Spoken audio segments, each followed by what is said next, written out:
This is management and leadership. There's a difference between a manager and a leader.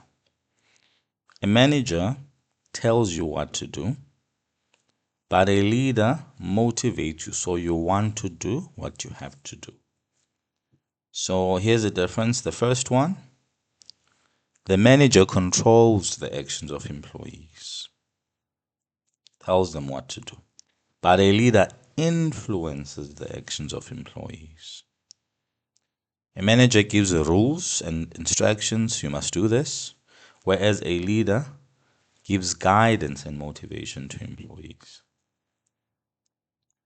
So the manager puts the job first, the job must be done, but a leader puts employees first. All right, employees must be happy and they must want to do the job. Okay, let's go to leadership styles. We've got 5 leadership styles. The 2 main leadership styles would be a democratic leader and an autocratic leader. So a democratic leader involves employees in making decisions. He doesn't make the decisions alone. He involves his employees in the decision making. An autocratic leader, on the other hand, makes all the decisions himself. We've got 2 examples. So Barack Obama, when he was president, he was a democratic leader.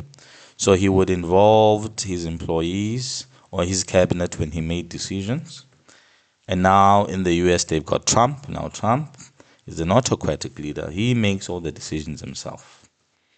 So there are advantages and disadvantages to both. The advantage of being a democratic leader is that employees are empowered because they are part of decision making. So they're empowered.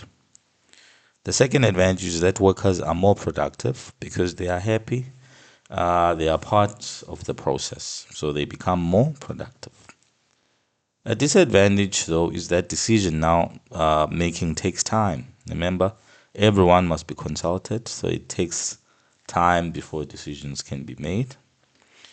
And another disadvantage is that work is not always completed on schedule. Remember, everyone needs to be consulted, so people might not be able to complete their jobs on time. With an autocratic leader, decisions are made very quickly because he makes the decision himself. Right, so work will be completed on schedule. And the disadvantage, of course, is that employees are not empowered, right? Because they are not part of the decision making, so they are not empowered. So because they might be unhappy about some decisions, workers will be less productive. The last 3 leadership styles is laissez-faire, charismatic, and transactional. Okay, laissez-faire, this leader is leading experts, people who know what they're doing. So he can trust them to work on their own. A charismatic leader, on the other hand, uses charm. Remember, charisma means charm. So he charms his employees to do what he wants. And a transactional leader, remember transaction, I give you, you give me. So this leader will either reward you or he will punish you if you're not doing what you're supposed to. So that's a transaction. I either reward or I punish you. So let's look at the advantages of the last 3 leadership styles. So the first advantage of laissez-faire, remember we said laissez-faire, he leads experts.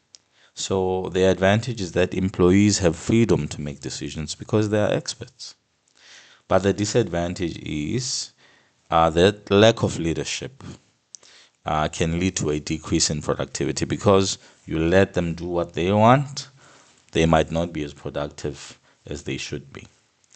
Now, let's look at the charismatic or the charming leader. So the advantages of a charming leader is that he will inspire his employees to be loyal to him. He inspires loyalty in employees. But the disadvantage is that these employees will be demotivated if the leader leaves the team. So they will lose motivation if the charismatic leader is no longer there. With transactional, remember we said transaction. There's a transaction, either a reward or a punishment. So the advantage is that you will get rewarded for good performance.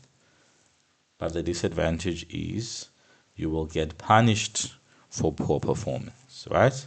So those are the 5 leadership styles. Now, to conclude the video, we will look at leadership theories. Remember, there are 5 leadership styles, but we've got 3 leadership theories. The first one is situational leadership theory, and the keyword there is situational. Right? So the leader is flexible and adapts depending on the situation. And then leadership will use different leadership styles for different situations. Transformational leadership theory, the key word there is transformational. You transform and you come up with new ideas. So this leader encourages followers to find new ways of solving problems. And this will be useful in a dynamic environment where there are always changes. Markets with a lot of changes, the leader will need to be a transformational leadership or leader. The last leadership theory is leaders and followers. This one is based on rewarding positive behavior. So followers accept their responsibilities and they work as a team because they will be rewarded. Okay, that's the end of this video. Thank you.